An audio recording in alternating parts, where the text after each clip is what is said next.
قرآن حیات انسان ہے، قرآن ہم بقول روافض کے کہ حضرت علی رضی اللہ تعالی عنہ نے حضرت ابو بکر صدیق کے دور میں اپنے والا 5 جزوں والا کلمہ، حقیقی کلمہ نہیں پڑھ سکے کیونکہ حکمرانی حضرت ابو بکر کی تھی اور وہ انہیں کلمہ پڑھنے نہیں دے رہے تھے۔ اگر حضرت علی رضی اللہ تعالی عنہ پر جبر ہوتا اور جبراً اسے حقیقی کلمہ پڑھنے نہ دیا جاتا، حقیقی اذان کہنے نہ دی جاتی، حقیقی نماز پڑھنے نہ دی جاتی،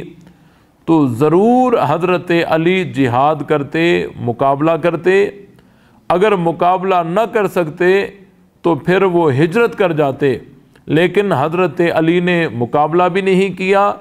ہجرت بھی نہیں کی، وزارت سنبھالی اور مشاورت سنبھالی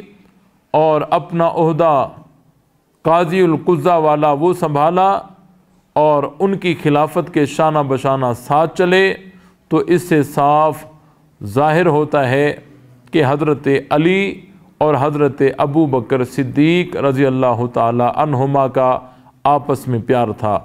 حضرت عمر اور حضرت علی کا آپس میں پیار تھا، حضرت عثمان اور حضرت علی کا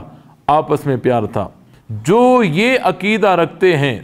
جو لوگ، جو طبقہ یہ عقیدہ رکھتا ہے کہ حضرت علی دب کر کلمہ پڑھتے رہے، دب کر اذان دیتے رہے اور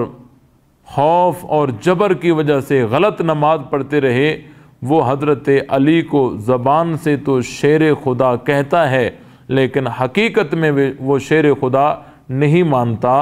اور یہ حضرت علی کی بہت بڑی گستاخی کرتا ہے۔ قرآن حیات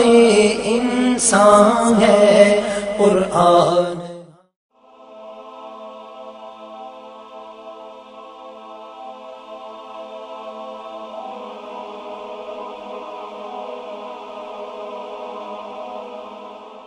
ایمان کی کرن، ہدایت کی شمع، رسالت